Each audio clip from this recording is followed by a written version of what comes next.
வணக்கம் நண்பர்களே. இது லங்கூரம். நான் முருகேசன். இந்த காணொலியை பார்க்கும் நண்பர்கள் தயவுசெய்து சப்ஸ்கிரைப் செஞ்சு உங்களுடைய மேலான ஆதரவை கொடுங்கள். நன்றி, வணக்கம்.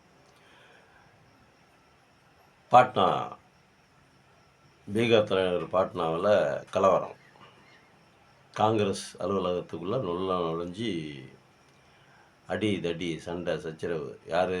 இந்த பிஜேபி எனப்படும் இந்த காவி கும்பல், இந்த கலவர கும்பல் இந்த மாதிரி பண்ணியிருக்கு அப்படின்னு சொல்லிட்டு தகவல் வருது. இதுக்கு ராகுல் காந்தி ஓட்டு அதிகார யாத்திரா அப்படின்னு சொல்லிட்டு ஒரு யாத்திரையை நடத்துகிறாரு. ஓட்டு அதிகாரம், மக்களுக்கான அதிகாரம் அப்படிங்கிறத ஜனநாயகத்துக்கான அதிகாரம் அப்படிங்கிறத ஒரு யாத்திரையாக கால்நடையாக போய் செஞ்சுருக்காரு. அது ஒரு மாபெரும் வெற்றி. நம்ம ஏற்கனவே காணொலியை போட்டிருக்கிறோம். அந்த மண்ணின் மைந்தர் தேஜஸ்வி யாதவ், தமிழ்நாட்டினுடைய மண்ணின் மைந்தர் திரு MK ஸ்டாலின் அவர்கள், ராகுல் காந்தி, இவங்க 3 பேரும் அந்த யாத்திரையில் கலந்துக்கிட்டு இருக்காங்க. பயங்கரமான வெற்றி பெற்றிருக்கு. கூட்டம் லட்சக்கணக்கான, பல லட்சம், கிட்டத்தட்ட ராகுல் போகிறாருனாக்க 10 லட்சம் பேருக்கு மேலே கூட்டுறாங்க பீகாரில்.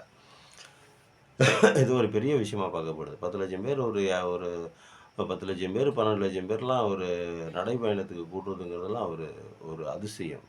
காரணம்னா 65 லட்சம் பேர்த்துக்கான ஓட்டை நிராகரித்து விட்டார்கள். 65 லட்சம் பேரை நீங்கள் ஜனநாயகத்துக்கான ஓட்டு போடக்கூடாது அப்படின்னு சொல்லிட்டு அவர்களை தேர்தல் ஆணையத்திலேருந்து எடுத்துட்டாங்க, தகர்த்துட்டாங்க, தூக்கிட்டாங்க. இதை அம்பலப்படுத்திட்டாரு ராகுல் காந்தி. இந்த அம்பலப்படுத்த எல்லாத்துக்குமே தெரியும், உலகம் பூரா தெரியும், இந்தியாவுக்கு பூரா தெரியும். இந்தியா பூரா சந்தி சிரிச்சு போய் கிடக்குது இந்த விஷயங்கள்லாம். அதெல்லாம் நம்ம பார்த்துக்கிட்டு தான் இருக்கோம். அது ஒரு பக்கத்துக்கிட்டோம். இப்போது இதில் போய் கலவரம் பண்ணுறதுக்கு என்ன இருக்குது? அவர் யாத்திரை போகிறார். நீ அவர் மேலே என்ன பண்ணும் அப்படின்னா, அவர் தவறு, அவர் செய்கிறது தவறு, எங்கள் மேலே அபாண்டமான குற்றச்சாட்டு சொல்லுகிறார், அவர் எங்கள் மேலே புழுதி வாரி தூற்றுகிறார் அப்படின்னு நீ கோர்ட்டுக்கு போ. வக்கீலை வச்சு கேஸ் போடு. ராகுல் காந்தி மேலே, தேஜஸ்வி யாதவ் மேலே, இன்னும் MK ஸ்டாலின் மேலே, யார் மேலே தவறு இருக்கோ அவங்க மேலே கேஸ் போடு. அதை விட்டு போய் கலவரம் பண்ண என்ன அர்த்தம்? அப்போ நீ கலவரக்கார கும்பல் அப்படிங்கிறது இதுலேருந்து தெரியுது. எங்கே இவங்கள நம்ம பீகார்லேருந்து நம்மளை தூக்கிடுவாங்களோ, ஆட்சியை விட்டு தூக்கிடுவாங்களோ அப்படின்னு சொல்லிட்டு ஒரு பதட்டத்தில் இவங்க என்ன பண்ணுறாங்க, மக்களை ஏவி, அந்த காவி கும்பலை ஏவி வெறி பிடிச்சவங்கள, சாதி வெறி பிடிச்சவங்கள, மத வெறி பிடிச்சவங்களை ஏவி விட்டு காங்கிரஸை போய் கலவரம் பண்ணு அப்படிங்கிறாங்க. இப்போது நம்ம என்ன சொல்கிறோம்? 2014 எலெக்ஷன் வந்துச்சு. அதுக்கு முன்னாடி பிரதமர் மன்மோகன் சிங் ஆட்சியில் இருந்தார். அப்போது 1,76,000 கோடி ஊழல், மெகா ஊழல், மாபெரும் ஊழல் அப்படின்னு இந்த அண்ணா ஹசேரே, இந்த கிரண் பேடி, இந்த அரவிந்த் கெஜ்ரிவால், இந்த பிரசாந்த் பூஷன், இந்த மாதிரி ஒரு சில கும்பல் சேர்ந்துக்கிட்டு இவங்க எல்லாம் பிஜேபியோட பிடிஎம். இவங்க எல்லாம் வந்துட்டாங்க. என்ன பண்ணால் பிஜேபிக்காரன் தூண்டி விட்டதை அப்படியே மீடியான்னு எல்லாம் பற்ற வச்சு இப்போ இந்தியா பூரா ஒரு பதட்டத்தை உண்டு பண்ணி மக்கள் மனசில் ஒரு கெட்ட அபிமானத்தை இருக்கும். அதாவது 1,70,000 கோடி அப்படிங்கிறது இல்லாத நடக்காத ஒரு செயல். அந்த ஒரு மாதிரி ஊழலே நம்ம நடக்கலை அப்படிங்கிற மாதிரி தான் கடைசியில் தீர்ப்பு. அந்த கேஸில் நேரடியாக குற்றம் சாட்டப்பட்டவர்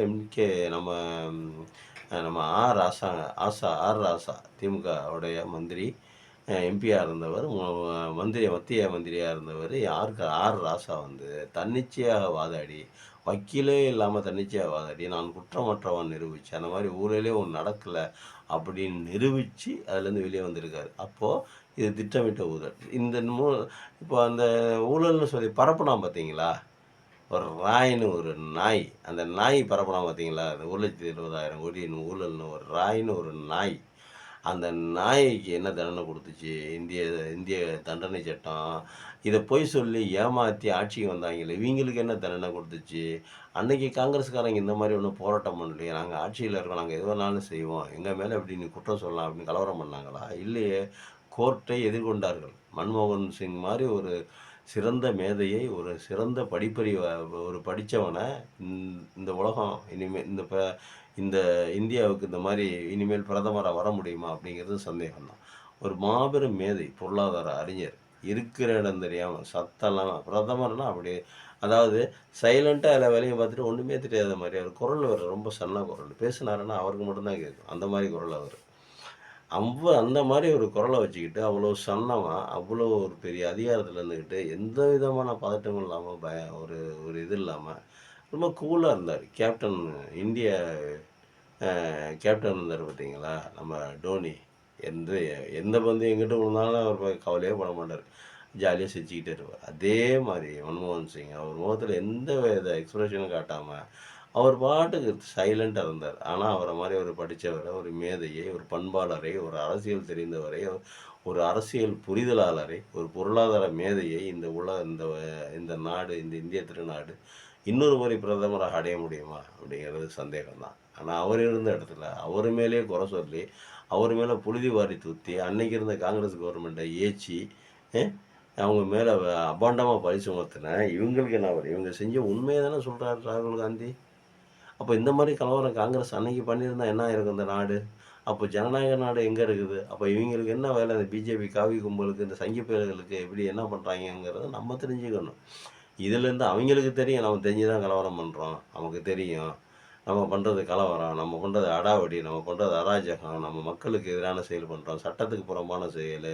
அவன் யாத்திரைக்கு போறதுக்கோ, அவன் நம்ம மேல உள்ள குற்றத்தை சொல்றதுக்கோ, நம்ம மேல உள்ள குற்றத்தை நிரூபிக்கிறதுக்கோ, ராகுல் காந்திக்கு எல்லா உரிமைகளும் இருக்குது. எல்லா ரைட்ஸும் இருக்குது ஜனநாயக நாட்டுல.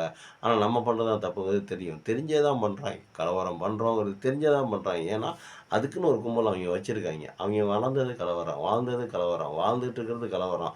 இனிமே இந்த உலகம் இருக்கிற வரைக்கும் அவைங்க வாழப் போறதும் கலவரமா தான் இருக்கிறோம்.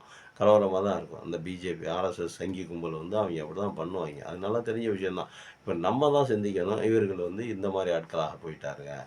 இந்த மாரி எ நபர்கள். இவர்கள் வந்து இவர்கள் மேல உள்ள தப்பை மறைக்கிறதுக்கு அடிதடி பண்ணுவாய்ங்க, வெட்டுக்குத்து பண்ணுவாய்ங்க, அராஜகம் பண்ணுவாய்ங்க, அரசியல் அட்டகாசம் பண்ணுவாய்ங்க, எல்லாமே பண்ணுவாய்ங்க அப்படிங்கிறது நம்ம தான் உணர்ந்துக்கணும். நம்ம தான் தெரிஞ்சுக்கணும்.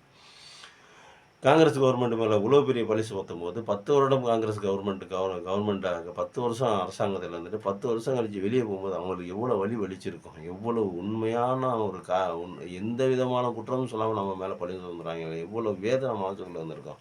ஆனா அந்த வேதையெல்லாம் தாங்கி, சரி கோர்ட்ட நம்ம எதிர்கொள்வோம்.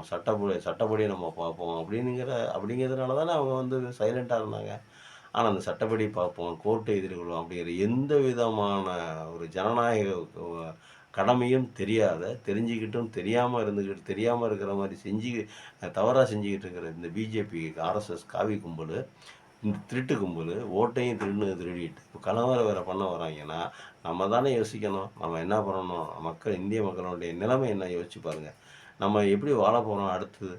நம்ம ஒரு நியாயத்த சொன்னாவே இப்ப அடிக்க வராய்ங்க அப்படின்னா, நம்ம எப்படி இன்னும் இந்த உலகத்துல வாழ முடியும்? இந்த பூமியில, இந்த மண்ணுல, இந்திய மண்ணுல எப்படி வாழ முடியும்? நியாயமா? "நீ ஓட்டு திருடியிருக்கடா, நீ திருட்டு பயா" அப்படின்னு சொல்றது கூட தப்பா? அது கூட சொல்லக்கூடாதா? நீ வந்து என்னதான் ஓட்டு திருடினாலும் ஏன்னா ஒரு வீட்ல 950 பேர் இருந்திருக்காய்ங்க. 940 பேர் இருந்திருக்காய்ங்க. ஒரே ஒரே ஒரு வீட்ல. எவ்வளோ பெரிய சாதனை! எங்கேருந்து வந்துச்சு ஓட்டு? அப்பா பேர் என்னன்னு கேட்டா 0. தாத்தா பேர் என்னன்னு கேட்டா தேர்தல் ஆணையம். அ பொண்டாட்டி பேர் என்னன்னாக்கா ஓட்டு. எப்படிலாம் வச்சிருக்காய்ங்க பாருங்க. எவ்வளோ கேவலமான ஒரு விஷயத்த பண்ணிவிட்டு, எவ்வளவு நேர்மையா இருக்கிற மாரியே நடந்துக்கிறாய்ங்க பாரு. அத நெனச்சா தாங்க வேதனை. இவைங்க தப்பு பண்ணது கூட தப்பு இல்லங்க. அந்த தப்பு ஒத்துக்கக்கூடிய தப்புன்னு தெரிஞ்சே தப்பு செஞ்சுபுட்டு, அந்த தப்ப மறைக்கிறதுக்கு இவைங்க என்னமோ உத்தமனுங்க மாரி, இவனுங்க யோகிய சிகாமணி மாரி அடிக்க வர இது எவ்வளோ பெரிய அயோக்கியத்தனம். இது எவ்வளோ பெரிய ஜனநாயக படுகொலைங்கிறத யோசிச்சு பார்க்கணும். நம்ம ராகுல் காந்திக்கு பாதுகாப்பா இருக்கணும். ராகுல் காந்திய நம்ம வந்து கொண்டாடணும். ராகுல் காந்தி உயிருக்கு ஆபத்து தான். ராகுல் காந்தி உயிருக்கு ஆபத்து. இவங்க இந்திரா காந்தி இது நம்ம ஜவஹர்லால் நம்ம மகாத்மா காந்தியவே கொன்னவங்கங்க. அ தேசிய தந்தைன்னு சொல்லிட்டு நம்ம டெய்லி இந்த நோட்ல பார்க்குறோம்ல காந்தி தாத்தா. அவரையே கொன்னவங்க. முதல்ல அவர கொன்னது இல்லாம, அதுக்கப்புறம் 15, 20, 50 வருஷம், 100, 70 வருஷம் கழிச்சு அது துப்பாக்கியில வேற சுட்றாய்ங்க அவர படத்த. துப்பாக்கியில சுட்டு, அதுலேருந்து ரத்தம் ஓடி, அது கீழ போயி, நம்மலாம் தேச துரோகிங்க. ரூபா நோட்ட எண்ணும்போது, என்னைய சொல்றேன் நானு. ரூபா நோட்ட எண்ணும்போது, நான் என்ன பண்ணுவோம் அப்டின்னா, எச்சில் எங்க காந்தி தாத்தா மேல பட்டுரும் அப்டின்னு நோட்ட திருப்பி இங்கிட்டு வச்சு எண்ணுவான். இங்கிட்டும் உள்ள இருக்கும் காந்தி. ஆனா நமக்கு தெரியாது.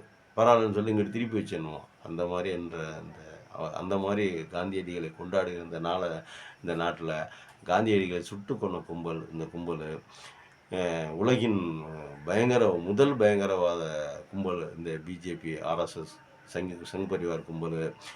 இதனால் நம்ம இன்றைக்கி இருக்கிற இதுக்கு ராகுல் காந்தி மட்டும்தான் நமக்கு நம்பிக்கை ஒளியாக இருக்கார். இந்த இந்திய ஜனநாயகத்தை காக்கக்கூடிய வல்லமை பெற்றவராக, ஒரு பொறுப்பு மிக்கவராக, ஒரு பண்பு மிக்கவராக, ஒரு பண்பாளராக, ஒரு தேர்ந்த அரசியல்வாதியாக இருக்கிறாரு. அரசியலை அற்புதமாக முன்னெடுத்து கொண்டு போயிட்டுருக்காரு. இன்றைக்கி நம்ம அவருக்கு பாதுகாப்பு கொடுக்கணும். அவருடைய உயிருக்கு ஆபத்து. அவர் குடும்பம், அவரை குடும்பமாக வாழையடி வாழையாக இந்த நாட்டுக்காக ரத்தம் சிந்தி உயிரும் வச்சிருக்காங்க. அவர்களை அந்த மாதிரி ஒரு கொடுமையோ இனிமேல் ராகுல் காந்திக்கு நடக்காமல், அந்த குடும்பத்துக்கு நடக்காமல் பாதுகாக்க வேண்டிய பொறுப்பும் கடமையும் நம்ம இந்திய மக்களுக்கு இருக்குது. இந்த பாசிச சங் பரிவார் காவி திருட்டு கும்பல், ஓட்டு திருட்டு கும்பல்கிட்ட இருந்து ராகுல் காந்தியை பாதுகாக்கக்கூடிய பொறுப்பும் கடமையும் இந்திய மக்களாகிய நமக்கு இருக்குது. சிந்திப்போம். நன்றி, வணக்கம்.